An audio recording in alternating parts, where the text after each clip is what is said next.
બોટાદ જિલ્લાના રોહિશાળા ગામમાં 107 બોટાદ વિધાનસભા અને રામ મિત્ર મંડળ દ્વારા નાઇટ ક્રિકેટ ટુર્નામેન્ટનું આયોજન કરવામાં આવ્યું છે.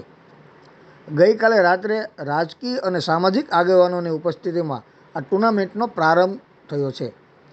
બોટાદ જિલ્લા પંચાયતના પ્રમુખના પ્રતિનિધિ પાલજીભાઈ પરમાર, જિલ્લા પંચાયતના પૂર્વ પ્રમુખ ઘનશ્યામભાઈ વિરાણી, જિલ્લા પંચાયતના પૂર્વ પ્રમુખ પ્રભાતભાઈ યાદવ, બોટાદ તાલુકા પંચાયતના પ્રમુખ મંજુલાબેન બારૈયા, બોટાદ પૂર્વ શહેર ભાજપ પ્રમુખ ચંદુભાઈ ચાવલિયા અને પૂર્વ મહામંત્રી જગદીશભાઈ ચૌહાણ ઉપસ્થિત રહ્યા હતા અને તમામ આગેવાનોએ બેટિંગ તેમજ બોલિંગ કરીને આ ક્રિકેટ ટુર્નામેન્ટનો પ્રારંભ કરાવવામાં આવ્યો હતો.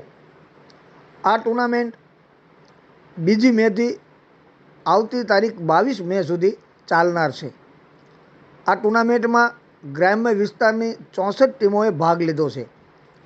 વિજેતા ટીમને પ્રોત્સાહિત ઇનામો આપવામાં આવશે. યુવક યુવતીઓ રમતગમત ક્ષેત્રે આગળ વધે અને વધુ ભાગ લે તે આ આયોજકોનો મુખ્ય હેતુ છે.